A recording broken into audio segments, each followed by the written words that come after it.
Here we are about to enter the Whip Boxing and Fitness Center, owned by world champion Fitz the Whip Vanderpool. Come on in.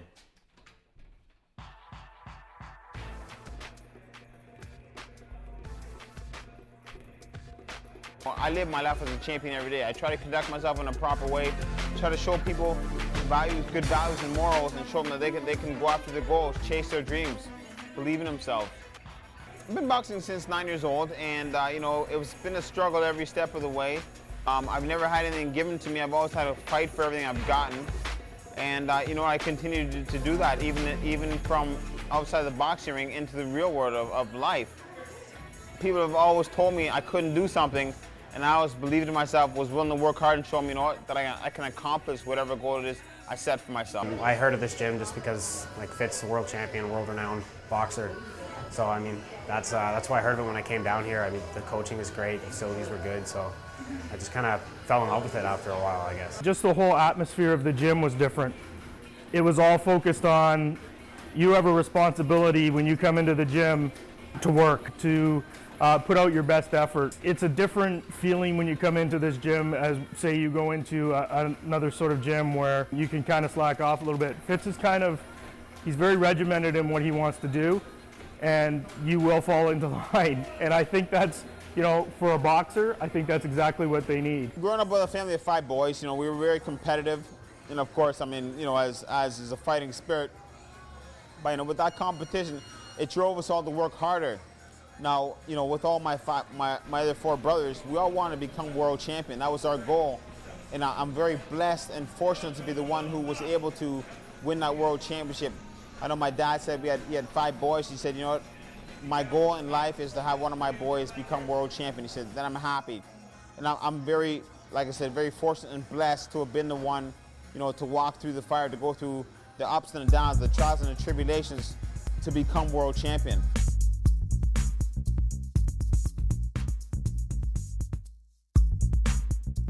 The whip came from a fight that I had back in 1989 when I started amateur boxing, and I was fighting this youngster, and what happened was I knocked him out in the first round with my right hand.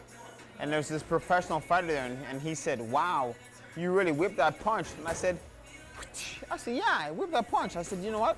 I said, "The whip." And then from there, the name kind of stuck. I fought on different fights on CBC, and the announcers started calling me the whip. The name stuck. People were telling me I was crazy, and I could understand that because, at that time, no one had ever brought back a professional championship belt to the Tri-Cities. So no one had seen it done before. So leaving a nice job that I had, a nice full-time job, they're like, well, wow, are you sure you want to do this? We've never seen it done. You're going out there to accomplish something that hasn't been done before. But, I said, I said, this is my dream, this is my goal. I said, if I don't do this now, I'll have regrets. I'll say I could have, I should have, I wish I would have. I don't like to do that. I like to go out there and chase those dreams, accomplish those goals.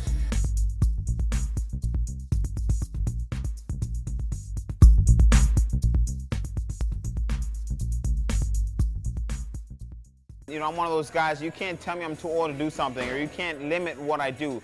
If I believe in myself and I'm willing to work hard, I can do whatever I put my mind to. Nobody gave us an opportunity, but to me, when I was given a chance to fight for these titles, most of my title fights, I had to fight guys that were bigger than myself, coming off on knockout losses.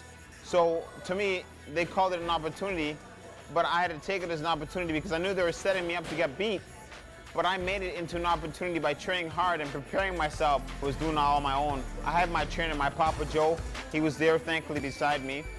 But without no manager, no promoter, or financial backing, it gets tough because you don't know where the next meals are coming from or who's going to pay for your next fight. But we set out on this journey and we said we're going to do this, and we did.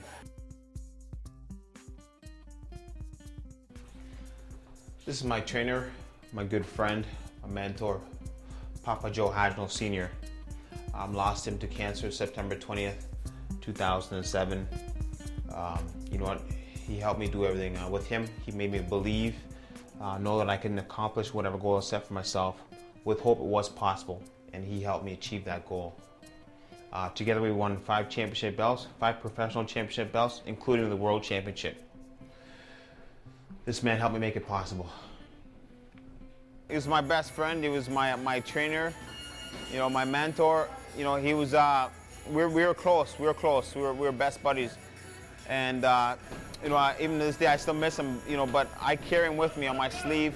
I carry him in my work ethics, in my gym, everything I do, because if it wasn't for him, I wouldn't have been able to accomplish the belt that I had. I wouldn't have been able to bring back a championship, world championship back to the Tri-Cities. And, you know, it was him and I together. The two of us walked through all this. We walked through fire and we came out unscathed. We showed people that, you know, dreams can be accomplished. You can do whatever you want to do. If you believe in yourself, work hard, you can accomplish whatever goal it is you set for yourself. We're living proof of that.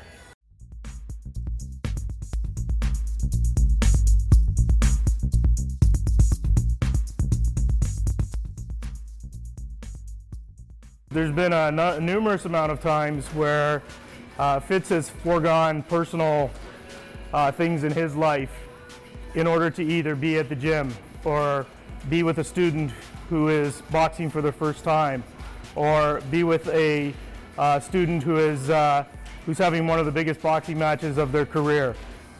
He's incredibly dedicated. He's incredibly focused. He does everything he can to make sure that his kids strive to be the best. He's probably one of the most driven people that I've met. Like, he's determined to accomplish what he sets out to accomplish. And I think that's the biggest thing that I've taken away from coming to boxing, beyond like the skills and stuff that you acquire, is just that, like, his whole thing, like, if you believe you can achieve, like, he definitely lives by that too. So he kind of instills that. I don't know if he instills it in everybody, but it's certainly something I've taken away from it. And like, outside of boxing, like, it's something that's applied to a lot of other things in my life that I think has helped me kind of along the way. When you see the dedication that comes from him, it's infectious. You want to be there. You want to do something for the kids just like him. When you see a kid strive so long and finally get their first win, or maybe they've been able to now make it through the whole class without stopping, it's a personal achievement for them, and it makes you feel really good too. And that's what I get from Fitz, is even the small victories, you build on those and you build one block on top of the other until you've achieved what it is that you've set out to achieve. He doesn't just kind of create boxers, he's growing us kind of as people. Like, I feel like I've come a long way as far as like when I set goals and go after them, whereas compared to 3 or 4 years ago before I even came here, I didn't have that same discipline. And a lot of that has to do with him and him instilling those kind of, the confidence and that kind of stuff that you get from boxing. My daughter went down to ringside with my wife. It's the only boxer last year who actually did that. They drove down with Fitz, and I have so much confidence in, you know, what Fitz achieves and how Fitz treats people, that you know, Fitz went down there with my wife and my daughter. He could have gone down there with my daughter, and I would have felt just as confident. He treats everybody in here like they're his family. He's a good friend.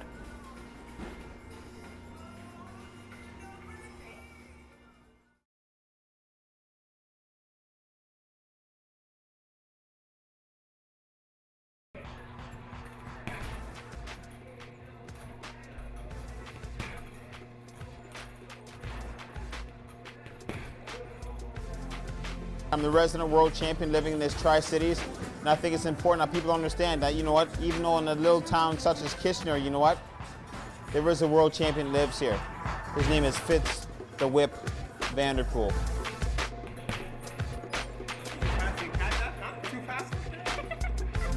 You put me in acting, man. I'm just so, oh, there's my mic.